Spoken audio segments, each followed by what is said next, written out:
اے کاش کہ ہم استغفار کرنے والے بن جائیں. اور آپ کو شاید پتہ نہیں ہے، استغفار جہاں گناہوں کی معافی ہے نا، وہاں یہ بہت سارے مسائل کے حل کی کنجی بھی ہے.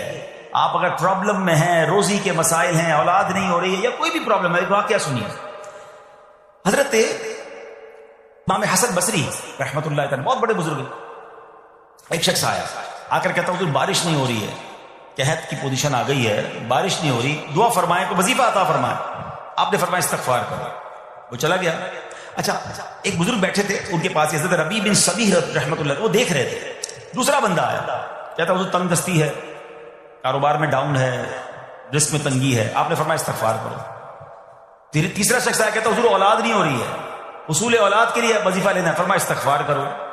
چوتھا بندہ آیا، وہ کہتا کہ حضور میرے باغ میں، فصلوں میں پیداوار کی کمی ہے. فرمایا استغفار کرو. حضرت ربیع بن صبیح کہتے ہیں حضور پہلا بندہ الگ پرابلم لے کر آیا، دوسرا الگ، تیسرا الگ، چوتھا الگ، چاروں کو ایک ہی دوائی، چاروں کو ایک ہی وظیفہ، استغفار استغفار. ہائے ہائے، بڑوں کی بڑی باتیں ہیں. قرآن میں بھی پڑھتا ہوں، قرآن آپ بھی پڑھتے ہیں، مگر دیکھو اللہ والے کیسے پڑھتے ہیں. کیا خوبصورت جواب دیا آپ نے. آپ فرماتے ہیں سورہ نوح پارہ 29 آیت نمبر 10 سے 12 کی آپ نے تلاوت فرمائی. اب ذرا قرآن سنیے گا. بسم اللہ الرحمن الرحیم. استغفروا ربکم انہ کان غفارا یرسل السماء علیکم مدرارا ویمددکم باموال وبنین ویجعل لکم جنات ویجعل لکم انہارا. سبحان اللہ. ذرا سنیے گا، اپنے رب سے معافی مانگو. استغفروا ربکم انہ کان غفارا، بے شک وہ بڑا معاف کرنے والا ہے. اب دے گا عطا، کیا فرمائے گا؟ یرسل السماء علیکم مدرارا، وہ تم پر موسلا دھار بارش بھیجے گا.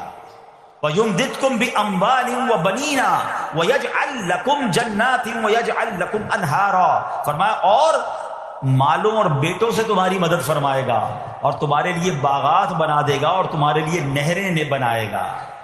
باغات بھی بڑھ رہے ہیں، اولاد بھی عطا ہو رہی ہے، مال بھی بڑھ رہا ہے، بارش بھی ہو رہی ہے. کس چیز سے؟ استغفار سے. تو استغفار یہ آپ کے بہت سارے پرابلمز کا حل ہے، مسائل کا حل ہے. بس اپنی زبان استغفار سے تر رکھیں. اچھا پھر اس میں تھوڑی سی شرمندگی بھی ہے. ایسا نہیں کہ استغفار بھی ہو رہا ہے اور دماغ کہیں اور ہے، مسکرا بھی رہے ہیں، ہنس بھی رہے ہیں، اور استغفر اللہ. کسی سے معافی مانگتے ہوئے ہنستا ہے کیا بندہ؟ استغفر اللہ ربی من کل ذنب واتوب الیہ. یا اللہ میں اپنے سارے گناہوں سے تجھ سے معافی مانگ رہا ہوں. بہت سارے استغفار کے سیکھے ہیں. استغفر اللہ العظیم من کل ذنب عظیم. اے اللہ میں تجھ سے استغفار کرتا ہوں، وہ رب جو بہت عظیم ہے، اپنے سارے بڑے گناہوں سے میں استغفار کرتا ہوں. الگ الگ سیغوں سے اللہ کی بارگاہ میں استغفار کریں. ہو سکے تو کبھی گناہ یاد آئیں تو آنسو بھی بہ رہے ہوں، مگر یہ استغفار اللہ کو بڑا پسند ہے، معافی رب کو بہت پسند ہے. ابو اللیث سمرقندی رحمۃ اللہ تعالی لکھتے ہیں پچھلی قوموں میں ایک شخص تھا، اس نے بہت گناہ کیے تھے. ایک بار اس نے اپنی پچھلی زندگی کے بارے میں سوچا، گناہوں کے بارے میں غور و فکر کیا تو اسے شرمندگی ہوئی. اس نے نادم و شرمندہ ہو کر 3 مرتبہ کہا اللہم غفرانک اللہم غفرانک اللہم غفرانک. اے اللہ تیری بخشش، اے اللہ تیری بخشش، اے اللہ پاک تیری بخشش. اسی لمحے اس کو موت آ گئی اور اللہ پاک نے اس کی بخشش فرما دی. آئیے ہم بھی پڑھ لیتے اللہم غفرانک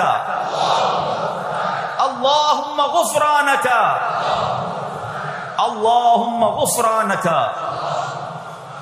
استغفار کرنا، توبہ کرنا، گناہ یاد کر کے شرمندہ ہونا، یہ اللہ کو کتنا پسند ہے. ایک سبحان اللہ، اس کے بارے میں چند برکتیں آپ کو بیان کرتا ہوں. بڑی عظیم برکت یہ ہے کہ اس کی بدولت بندے کا تنگی اور غم دور ہو جاتا ہے. حدیث پاک میں ہے جو ہمیشہ استغفار کرتا رہے اللہ پاک اس کے لیے ہر تنگی سے نکلنے کا راستہ بناتا ہے، ہر فکر و غم سے اسے خلاصی عطا فرماتا ہے. اس کی ایک برکت یہ بھی ہے کہ ایسے بندے کو اللہ پاک غیب سے رزق عطا فرماتا ہے. حدیث پاک میں ہے استغفار کرنے والے کو اللہ وہاں سے رزق عطا فرماتا ہے جہاں اس کا گمان بھی نہیں ہوتا ہے. اتنی مہنگائی ہے، اتنی مشکلیں ہیں، اتنی تنگی ہے، لوگ قرضے میں ہیں، کبھی ادھر جاتے ہو کبھی ادھر جاتے ہو. ارے بھائی سب کے پاس جاتے ہو، رب کے پاس کیوں نہیں جاتے؟ استغفار کرنا شروع کر دو، فرمایا ادھر سے روزی دے گا جہاں تمہارا گمان بھی نہیں جائے گا. اس کی برکت سے اللہ پاک دلوں کے زنگ کو دور فرماتا ہے. آئیے پیارے اسلامی بھائیوں، اللہ کو معافی مانگنا، دل سے پکارنا کتنا پسند ہے. میں آپ کو ایک بہت ہی خوبصورت واقعہ بتاتا ہوں، اور یہ واقعہ ہے حضرت موسیٰ علیہ نبینا علیہ الصلوۃ والسلام کا. اللہ پاک نے حضرت موسیٰ علیہ نبی علیہ السلام نے ایک بار اپنی مناجات میں عرض کیا یا اللہ یا رب. اللہ پاک کی طرف سے جواب آیا لبیک یا موسیٰ. آپ نے عرض کی یا اللہ تو میرا مالک ہے, تو خالق ہے, میں تو تیرا بندہ ہوں. ارشاد ہوا مجھے یہ پسند ہے کہ جب مجھے کوئی میرا بندہ یا رب پکارے تو میں اسے لبیک کہہ کر جواب. اللہ فرما رہا ہے حضرت موسیٰ نے عرض کی یا رب کیا یہ ہر مطیع بندے کے لیے ہے؟ کیا ہر نیک آدمی کے لیے ایسا ہے کہ جب تجھے وہ پکارے تو لبیک فرماتا ہے؟ سنو اللہ فرماتا ہے ہاں بلکہ ہر گناہگار بندے کے لیے بھی ہے. حضرت موسیٰ نے عرض کی یا اللہ فرما بردار تو تیری اطاعت کرتا ہے, وہ بات تو سمجھ آ رہی ہے, گناہگار پر یہ کرم کس وجہ سے؟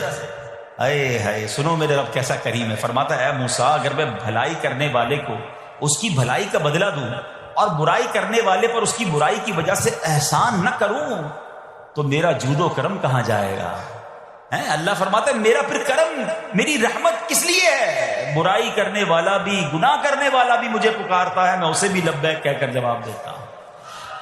حضرت موسیٰ علیہ نبینا علیہ السلام کو ایک بار وحی نازل ہوئی کہ اے موسیٰ فلاں علاقے میں جاؤ, ہمارا ایک نیک بندہ اس کا انتقال ہو گیا ہے, جا کے اس کو غسل دو, اس کو کفن دو اور اس کا جنازہ پڑھو. حضرت موسیٰ وہاں پہنچ گئے اور جب وہاں جا کر آپ نے لوگوں سے کہا کہ مجھے فلاں بندے کے پاس لے جاؤ جس کا انتقال ہوا ہے, مجھے غسل دینا ہے, کفن پڑھنا ہے, جنازہ پڑھنا ہے.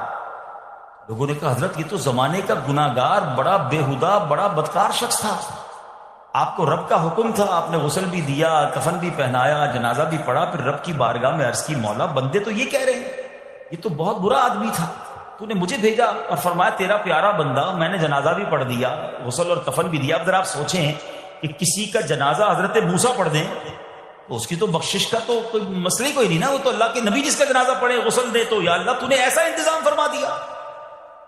تو رب کریم کی طرف سے پتہ ہے کیا جواب آتا ہے؟ اللہ فرماتا ہے اے موسیٰ بندے سچ کہتے ہیں, یہ بندہ واقعی بڑا گناہگار تھا. جو علاقے والے شہر کے لوگ کہہ رہے ہیں نا ٹھیک کہہ رہے ہیں, یہ بندہ تھا ہی ایسا. یا اللہ جب اتنا گناہگار تو اتنی بڑی مہربانی کس وجہ سے؟ ارشاد ہوا اے موسیٰ اس بندے نے مرنے سے پہلے مجھ سے 5 کلمات کے ذریعے بات کی, مناجات کی, مجھے پکارا, 5 سینٹنس تھے, 5 کلمے تھے, اور اے موسیٰ اس کی وجہ سے میں نے اس کی مغفرت فرما دی. حضرت موسیٰ کہتے ہیں یا اللہ وہ 5 کلمے تو بتا دے, وہ 5 کیسے جملے تھے کہ علاقے میں سب سے مشہور بدکار اور اس کا انتقال ہو تو رب مغفرت بھی فرمائے اور اپنے نبی کو فرمائے جا کے جنازہ پڑھو. تو آپ نے کہا یا اللہ وہ 5 کلمات بتا دے. اب ذرا یہ 5 کلمات سنیے گا. ایکچولی جو بات سمجھنی ہے نا, استغفار ہے کیا, معافی مانگنا ہے کیا, توبہ کیا ہے. اللہ فرماتا نا کہ ہم نے سنا کہ جو بندہ اللہ سے استغفار کرتا ہے اللہ اسے دیکھ کر مسکراتا ہے. اس کی وجہ یہ کہ بندہ رب کی بارگاہ میں اپنے آپ کو سرنڈر کرتا ہے, اپنے گناہ یاد کرتا ہے.